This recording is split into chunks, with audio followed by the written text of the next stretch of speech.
என்னை தேடும் இறைவனே, உம்மை நாடி வருகிறேன். என்னை தேடும் இறைவனே, உம்மை நாடி வருகிறேன். இன்றைய தியானத்தின் தலைப்பு ஞானம்.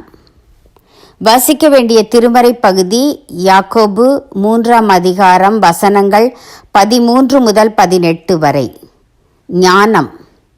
உங்களிடையே ஞானமும் அறிவாற்றலும் உடையவர் யாராவது இருந்தால் ஞானம் தரும் பணிவாலும் நன்னடத்தையாலும் அவற்றை காட்டட்டும். யாக்கோபு 3:13 திருவிவிலியம். ஞானத்திலே பரம ஞானம், உலக ஞானம் 2 உண்டு. அப்போஸ்தலனாகிய யாக்கோபு இந்த பகுதியிலே பரம ஞானமுடையவர்கள் அந்த ஞான பண்புகளை எப்படி நடத்தையில் காட்டலாம் என்பது பற்றி எழுதியிருக்கிறார். 17ஆம் வசனத்திலே பரத்திலிருந்து வரும் ஞானத்தின் 8 தன்மைகளை கூறியுள்ளார். 1. சுத்தமுள்ளது.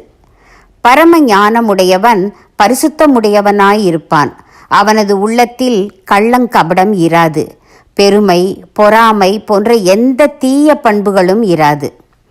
2. சமாதானம் உள்ளது. பரம ஞானமுடையவன் தேவனோடும் மனிதரோடும் சமாதானமாய் இருப்பான். அவனிடத்தில் சண்டை சச்சரவுகள் இராது. அவனது உள்ளத்திலும் செயல்களிலும் நிதானமும் அமைதியும் இருக்கும். 3. சாந்தம் உள்ளது. சாந்தத்தை பொறுமை அல்லது நீடிய பொறுமை என்று சொல்லலாம். தன்னை சுற்றி என்ன நிகழ்ந்தாலும் பதற்றப்படாமல் கோபப்படாமல் அமைதியாய் இருப்பவன் பரம ஞானி. 4.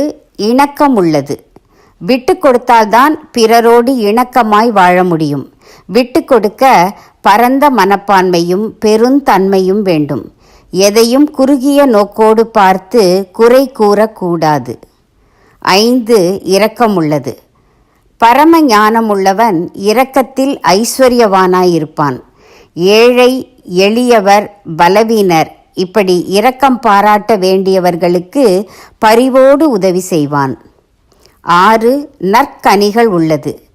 ஆவியின் கனிகள் அத்தனையும் பரம ஞானியிடம் இருக்கும். நற்குணசாலியாய் இருந்து தேவனுக்கு மகிமை சேர்ப்பான். அவனது பேச்சு, செயல் எல்லாவற்றிலும் கிறிஸ்துவின் மனம் கமழும். 7. பட்சபாதம் இல்லாதது. தேவன் பட்சபாதம் அற்றவர். எனவே பரம ஞானம் உடையவனும் யாரிடத்தும் பட்சபாதம் காட்ட மாட்டான். ஏழை, எளியவர், செல்வந்தர், படிக்காதவர், படித்தவர், ஆண், பெண் இப்படி வேறுபாடு கொண்டு பழக மாட்டான். 8. மாயமற்றது. பரமஞானி உள்ளொன்று புறமொன்று பேச மாட்டான். எல்லாரிடத்தும் உள்ளான அன்போடு பழகுவான்.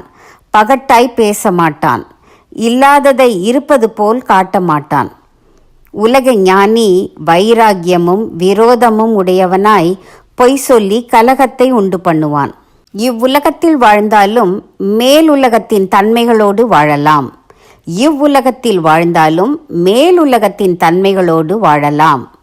தீர்மானம். ஞானம் வேண்டி ஜெபிப்பேன்.